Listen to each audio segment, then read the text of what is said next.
Amber Heard and Johnny Depp's court hearing has the world divided ever since it was released to the public. The fact that their cases against each other have lasted longer than their 15-month marriage is enough to explain how messed up their time together must have been. Even though the whole ordeal seemed like a lost cause where everyone was going around in circles, now new details have emerged. In this video, we're going to be getting you up to speed on everything that's going on. But for that, we have to dial it back to how we got here. How it all began.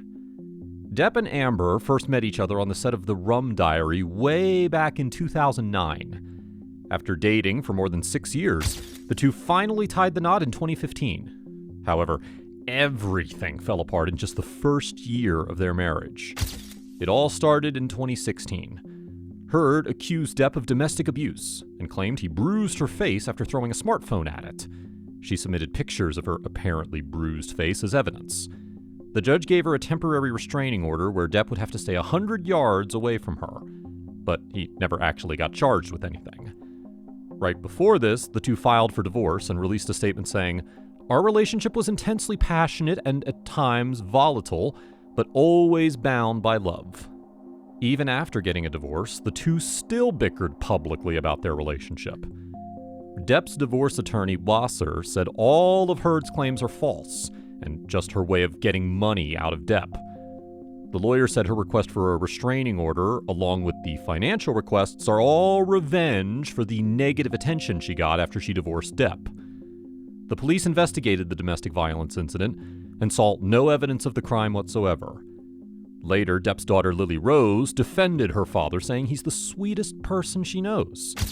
Even Depp's ex defended him, saying he was a loving person. Why didn't she just tell the police? On May 21st, when the alleged abuse took place, Heard never actually reported the abuse to the police, who picked up her 911 call.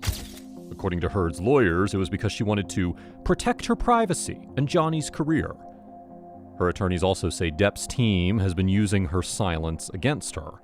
They allegedly sent a letter to Depp's counsel team the next day, making it clear that they want this out of the media. They also didn't request a domestic violence restraining disorder because Depp was out of the country. Later, they said if the truth is ever revealed, there's no doubt that Amber's claims will be substantiated beyond any doubt, and hopefully Johnny will get the help that he so desperately needs. Amber Heard's op-ed. By 2018, Heard wrote an opinion piece for the Washington Post where she spoke up against sexual violence and said she became a public figure for representing domestic abuse in 2016. In the op-ed, she talked about her own experiences with abuse, which began at a young age. She also accused institutions of protecting men and said it was the reason why she lost some of her roles and got dropped by the global fashion brand she was the face of. She also allegedly had to change her phone number almost weekly because she kept getting death threats and didn't leave her apartment because there were always drones or paparazzi outside. Even though Heard never mentioned Depp's name anywhere in this, it was pretty obvious she was talking about him. Because of this, Depp's reputation was completely tarnished and even lost some of his most important roles, like Captain Jack Sparrow from Pirates of the Caribbean, just 4 days after this op-ed came out. Depp files a defamation lawsuit. In March of 2019, Depp filed a $50 million defamation lawsuit against Heard, claiming that she was the perpetrator, not the victim. They said she was just trying to victimize herself and clear her name. The filing describes the couple's horrible marriage, and it also mentioned that Heard was spending a lot of time with Elon Musk while Depp was out of the country filming a movie.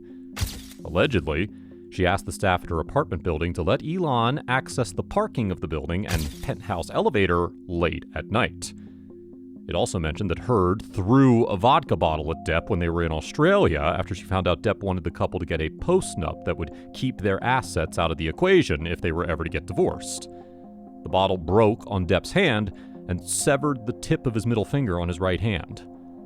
Depp says after this, he had a nervous breakdown and started writing suicidal thoughts on the mirror using his severed finger. Heard denied injuring his finger and said he injured it when he was pulling the phone off the wall. Heard's attorney said Heard was in a state of shock, with Depp holding his severed finger in their house saying, "Look what you made me do." But Depp says this whole story is incorrect. The The lawsuit ended up getting delayed multiple times because of the COVID-19 pandemic. The people coming forward. Depp's $50 million defamation lawsuit against Heard is finally continuing after years of postponement. In this hearing, we got to hear what Heard's former personal assistant, Depp's addiction specialist, and the couple's marriage counselor had to say about their claims. Dr. Laurel Anderson, the marriage counselor. Dr. Laurel Anderson, employed by the couple, said both of them were mutually abusive towards each other. On one hand, she had seen Heard initiate incidents to stop Depp from leaving her because of Heard's fear of abandonment. And she had also seen pictures of Heard with bruises. She said if Heard ever felt disrespected, she would initiate fights with Depp to keep him there. Kate James, Amber's former personal assistant. Kate James, Amber's former personal assistant, said that when she asked for a salary raise, Heard spit on her face. She also claimed that Heard was taking prescription stimulant drugs and was almost always intoxicated. James said Heard would often have manic episodes where she would become abusive and wouldn't make any sense. She claimed Heard would scream on the phone and send over abusive text messages all the time. She said, "All incoherent. I was just someone to lash out at." James also testified, saying that she and Heard had talked about her taking cocaine, ecstasy, mushrooms, and other illegal drugs. James herself seemed to have no issue with Depp and said he was peaceful, calm, shy, and almost quiet. He's such a gentleman, a total Southern gentleman. James also claims that Heard had appropriated her experience of getting sexually assaulted at Machete Point in Brazil. She said Heard used her traumatic experience and twisted it into her own story for her own use. James' testimony has helped Depp's legal team a lot, and it's helping them prove that Heard is in the wrong. Dr. David Kipper, Depp's addiction specialist. Dr. David Kipper, Depp's addiction specialist, testified that he was going to detox Depp many years ago from his dependencies on alcohol and drugs. According to Kipper, Depp was concerned that he'd never feel normal using drugs. In 2014, Kipper visited Depp in the Bahamas to start the detoxification process. Depp reported that he felt extremely uncomfortable during the whole thing and even tried to fire his doctor multiple times. Kipper said he didn't want to proceed. Later, in Los Angeles, Kipper's nurse found out that Depp was drinking and had even hit a wall out of frustration. He also kicked a trailer door on a movie set. Kipper also flew to Australia to tend to the actor after he severed his finger. He said the whole house was a mess with everyone's blood and things were thrown around. A few months later, Depp texted Kipper and said he was taking Xanax because of Heard's behavior. That's a wrap for today's video. Who do you think is right or wrong? Make sure to let us know in the comments down below. As always, don't forget to give this video a thumbs up and click the subscribe button for more videos like this one.